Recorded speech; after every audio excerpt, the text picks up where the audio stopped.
What's up, YouTube? I'm back with another video, and today I'm gonna be reacting to the real TK story documentary.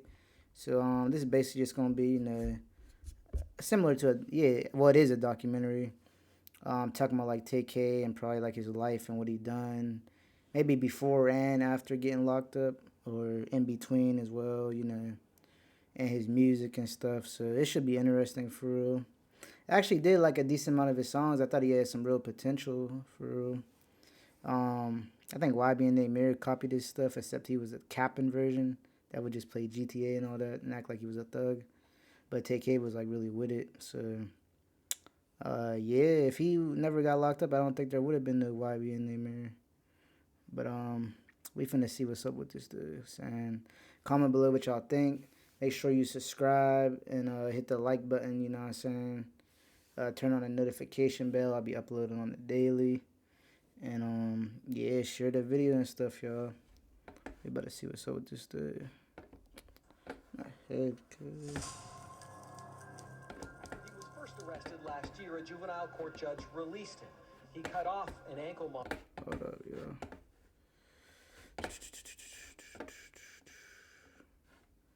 Boom, boom, boom, boom, boom, boom, boom, boom, boom.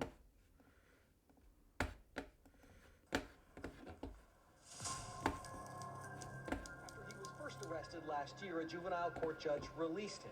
He cut off an ankle monitor and has since been connected to more crimes. Found guilty. A dark SUV seen on surveillance video speeding away after the shooting. Taymor. Wanted for murder in a violent robbery back in front of a juvenile court judge today after months on the run.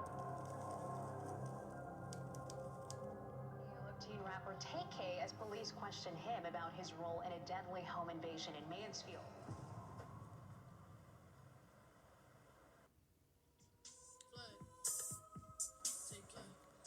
Taymor McIntyre was What are you, born. arm wrestling?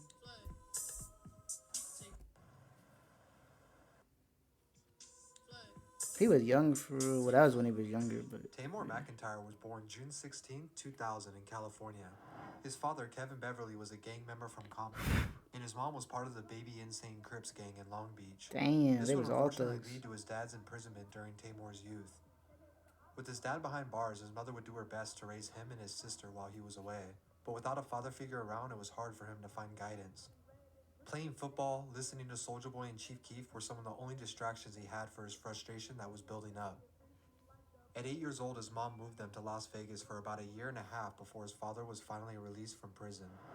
In hopes of providing a better life for their family, they moved once again to the east side of Arlington, Texas. By the time Taymor was attending Martin High School, he was already beginning to rap on his free time. He and his friends would form a rap group called the Daytona Boys. The group consisted of Santana Sage, Pimps, and Taymor himself, who would rap under the name TK. The group started recording their first songs together throughout 2014. Within just 1 year, they were already doing small live performances around Texas, and TK was releasing solo tracks like Biff Zanin. Feeling like the group was on the right track, they continued to push their music as they were getting a small amount of recognition. TK really had potential. Although music was the focus, TK states his parents weren't always around, and he had to provide for himself, sometimes even finding places to stay at night. The Daytona Boys wouldn't last long as a group due to their reckless behavior that would ultimately cost them. So where was his parents? They was both free and not around. That's terrible. Innocent girl her life. Due to their reckless behavior that would ultimately cost an innocent girl her life. The fatal shooting involved an exchange of words between two carloads of people who just left a party New Year's morning 2016. 20-year-old. On December 31st, 2016, the Daytona Boys were having another show in Arlington. After the performance, they left the show and pulled up to a red light where another vehicle was stopped. The car next to them was being driven by a female college student, along with 3 other passengers. The Daytona Boys attempted to catcall the females at the red light, until a male passenger rolled down the window and threatened to beat the Daytona Boys up.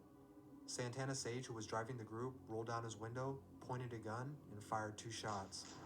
One of the bullets would hit the driver of that car. 21-year-old Sarah Mushlanger was pronounced dead. We, the jury, find the defendant, Eric Jamal Johnson, guilty of the offense of murder. Who is that? Just days later, Santana Sage would be arrested for the Santana. murder. But TK and Pimps would not be charged with anything since they were only passengers and minors at the time. Some would say their lack of punishment for even being involved in this type of event only made them feel more invincible. They got away with The it. Daytona Boys would break up after Sage was sentenced to 44 years behind bars. 44 years, bruh? Damn. TK would continue to get even more involved with the streets as he was still attempting to get his rap career off the ground. Everything was about to change though. On July 26, 2016, TK along with 6 other people had formulated a plan to hit a lick on a house they knew had drugs in it. There was a house located on the 1500 block of Mansfield, Texas, where a man named Zachary Ballou was staying. He was believed to have drugs and money on him. They would have 2 girls who were already familiar with the target get inside the house and make it seem like they just wanted to smoke and chill. They all snitched on TK, didn't they? TK and a few other men would be waiting close by for a text message from the girls on when to storm the house. They planned to take whatever money and loot they could find and leave. This house was already on record for multiple police reports for drug-related activity, leaving them to believe they could get away with this. Unfortunately, the day of, things quickly spiraled out of control. When the girls arrived, they were surprised to see a lot more people in the home than they expected. This pushed the plans back as they waited hours for the right opportunity to unlock the door for TK and the others. The girls began to become anxious and were acting suspicious as the day turned to night. Around 10 p.m., they finally had enough and decided to go ahead with their plan. They unlocked the door, sent the text message, and shortly after, 4 men stormed in with guns out. They pointed them at both Zachary and his roommate Ethan. As TK and the others began looking for the cash, they came short of finding anything. Tension then rose as they became impatient, waiting for them to hand it over. Right after this is basically, I believe, when he started to get traction from that race song, when he made it and all that. There was really, the reason that song blew up so much is because they was really trying to find him. Like, he really was doing the race. They then replied that they didn't have any money. After a few minutes of hesitation, shots rang off, wounding Zachary and killing 21-year-old Ethan Walker. Damn. With so many people involved, it didn't take long for the police to charge all 7 with capital Yeah, they started ratting. murder. He was brought in for questioning in this confession tape, where he admitted to being present but was not the one who shot the gun. Because he was underage, TK would be placed on house arrest while he awaited his trial. He continued to release music, but after 8 months on house arrest, he took to the internet to tweet this before cutting his ankle monitor and going on the run. While on the run, his tweet would begin to circulate online, and people began to wonder who this 16-year-old kid was. His first stop was in San Antonio, where he seemed to disregard the fact that he was wanted for murder. While in the Chick-fil-A parking lot, he got into an altercation with the photographer he had planned on setting up. Yeah, he did more wild shit after he got caught. He did another shooting. When he resisted and wouldn't give up his camera and equipment, he tried to flee the car. He then hopped on the hood and began smashing the windshield out of frustration. Instead of pulling off, TK allegedly got out of the car and shot 23-year-old Mark Anthony, leaving his body in the street.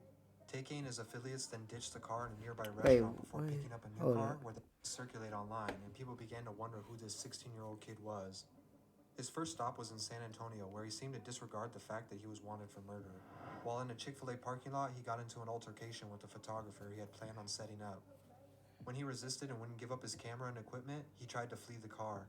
He then hopped on the hood and began smashing the windshield out of frustration. Instead of pulling off, TK allegedly got out of the car and shot 23-year-old Mark Anthony, leaving his body in the street. TK and his affiliates then ditched the car in a nearby restaurant before picking up a new car where they would head to New Jersey. While in the Elizabeth, New Jersey area, he was staying with friends recording new music. By now, U.S. Marshals were aggressively looking for him. He was doing a He race. was wanted for 2 murders as well as an alleged robbery of a 65-year-old man in New Jersey. Damn. While in hiding, he recorded new music as well as videos. One of the songs he recorded was titled The Race, where he literally rapped about being on the run. As each day passed, his name was circulating a little more as people were tuning into this story. Finally, on June 30th, 2017, after 3 months of being on the run, he was captured and taken into custody. The same day he was caught, he released Feds can't hold me back. Here it go. TK, the race music video. the music video for The Race online, captured and taken into custody. The same day he was caught, he released the music video for The Race online. They use that as where it would go evidence. viral due to the situation at hand. Court judge decided that he should be held here in the jail with the adults, where hashtags and millions of video views won't have much influence. Dang. As the media began to circulate this crazy timeline of events, the song continued to go even more viral. He That boy surprisingly TK even was got wild. co-signs from other major artists, who either used the FreeTK hashtag or remixed the song themselves. Because he wasn't convicted yet, nobody really understood the severity of his crimes. Label executives who were also taking notice of his viral success were beginning to reach out, as his mixtape Santana World was released just a month after his arrest. He ended up signing a deal with the label 88 Classic, which is associated with Sony Records. Some believe this is due to them trying to hide the fact that they were endorsing a man on trial for murder. Although he was now 17, boy he would TK, be tried man. as an adult. His lawyer would go public saying he was confident TK would walk, due to no evidence of him being the one to pull the trigger in either event. While behind bars, he would get into more trouble for having a cell phone and threatening to kill a guard, simply Dang. struggling to leave that mindset behind. He just don't stop. Due to the circumstances, he was then moved to a solitary confinement in a maximum security jail. Maximum security on In 17. July of 2019, his trial finally started, where he pleaded not guilty to capital murder. In July of 2019, his trial finally started, where he pleaded not guilty Took that 2 years to start. to capital murder, but guilty for robbery. Despite his lawyer's defense, he was found guilty and given over 55 years behind bars. Although to the uninformed it may seem easy to shout free TK without the understanding of what he actually did, his misguided childhood is sad, but should never be used as an excuse for the lives he took part in ending. That's city 55 years, bruh. Damn, bruh. Free TK. Undo. But man, yeah. He definitely was a wild one. But at least he was about what he rapped, unlike a lot of these cappers, you know what I'm saying? Dude was keeping it real. But yeah, let me know what y'all think about that. I'm gonna catch y'all next time, and remember y'all, stay positive and have a great day, and never end up in a situation like that.